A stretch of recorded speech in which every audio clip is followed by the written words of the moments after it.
श्री साईराम मु श्री कृष्णचंद्र शतपथी। प्रिय दर्शक बंधु मो चैनल को आपण मान स्वागत जनाऊँगी।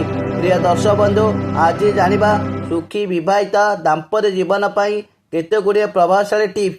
आम देश में विवाह दुई जन मध्य एक पवित्र बंधन बोली विश्वास कर जाए। जो माने परस्पर को प्रेम समर्थन एवं जीवन सारा जत्न नेबा को प्रतिज्ञा करथांती। सुखी विवाहिता दाम्पत्य जीवन पाई केते गुड़िए प्रभावशाली टिप्स। दर्पणर स्थान ज्योतिष शास्त्र अनुसार दर्पण स्थान एक विवाहित जीवनर एक गुरुत्वपूर्ण अंश। स्वामी स्त्री मध्य थिबा संपर्क को सुदृढ़ करने सेमानक शयन कक्ष एक दर्पणर उपयुक्त स्थान देवाई अत्यंत जरूरी। दर्पणर सठिक स्वामी स्त्री पृथकता उन्नत करिथाए। दर्पण केबे भी आपण शज्या को सीधा सड़क मुह करने उचित नुहे।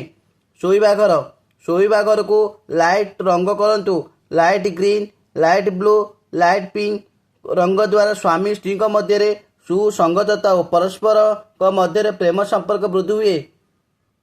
मनी प्लांट ज्योतिष शास्त्र अनुसार मनी प्लांट गछ को शुक्र ग्रह का प्रतीक अटे।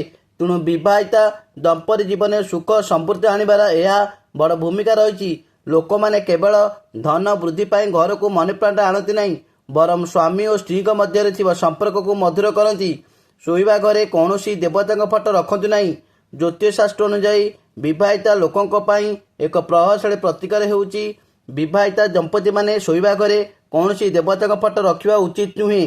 देवता माने केवल मंदिर और पूजा क्षेत्र पाई। शोइबा घरे भगवान एवं देवी चित्र कि प्रतिमा रखा द्वारा स्वामी स्त्री मध्य तिक्तता बढ़ी थाए और अशांति लगी थाए। और शोइबा घर उत्तर पूर्व, दक्षिण पूर्व कि उत्तर पश्चिम पार्श्व आपण शोइबा घर तैयारी करंतु नहीं। आपण शोइथिबा शज्या तले किंबा चारि पाखरे अदरकारी जिनिस रखंतु नहीं। विशेषकर लुहा जिनिस रखंतु नहीं। प्रत्येक सोमवार दिन भगवान शिव मंदिर को जाई दला फूल बेलपत्र निज नाम गोत्र के अर्पण करंतु। प्रत्येक गुरुवार दिन भगवान विष्णु मंदिर को जाई पूजा करंतु और घरे अटार गुड़ा करी सेतिर हळदी पकाई गाय मानु खाइबाक दियंतु। जय जगन्नाथ। प्रिय दर्शक बंधु जदि मो भिडियोटी आपण मानक भल लगुଥାଏ तेबे भिडियो रे लाइक देबे, कमेंट करिवे एवं भिडियोटी को शेयर कर देबे। आउ चैनल को सब्सक्राइब करने को भूलिबे नहीं। जय जगन्नाथ।